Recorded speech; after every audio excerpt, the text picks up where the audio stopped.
Pumanaw na sa edad na 100 ang kilalang veteranong kolumnista na si Hilarion Larry Henares Jr. Kilala si Henares sa kanyang mga makabuluhang komentaryo na nagbigay sa kanya ng prominenteng posisyon sa larangan ng pamamahayag at public service sa Pilipinas.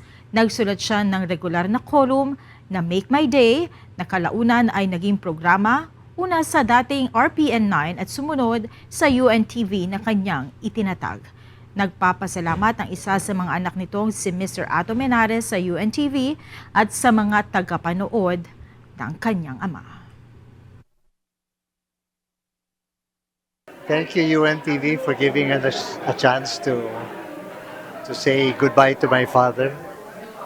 UNTV has played a very special role in my father's life.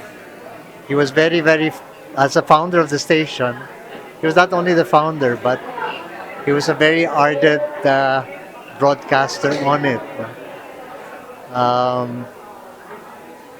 Just on his behalf, I'd like to say, number one, thank you for listening and supporting him on that show. And to those who are on as well reading him and listening to him on the radio, thank you also very much. Si Henares ay inalala rin ng kanyang mga kaibigan at kasamahan sa kanyang kabaitan, sense of humor at malawak na kaalaman.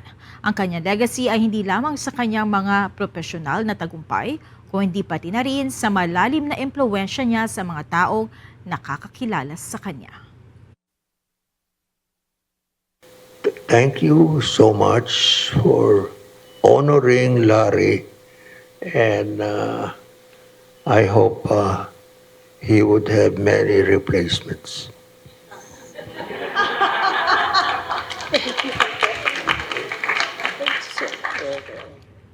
Pansamantalang inilagak ang mga labi ng batikang journalist sa Heritage Park sa Taguig mula December 19 hanggang 21, kung saan dumalaw ang ilang mga kamag-anak, kaibigan at tagahanga.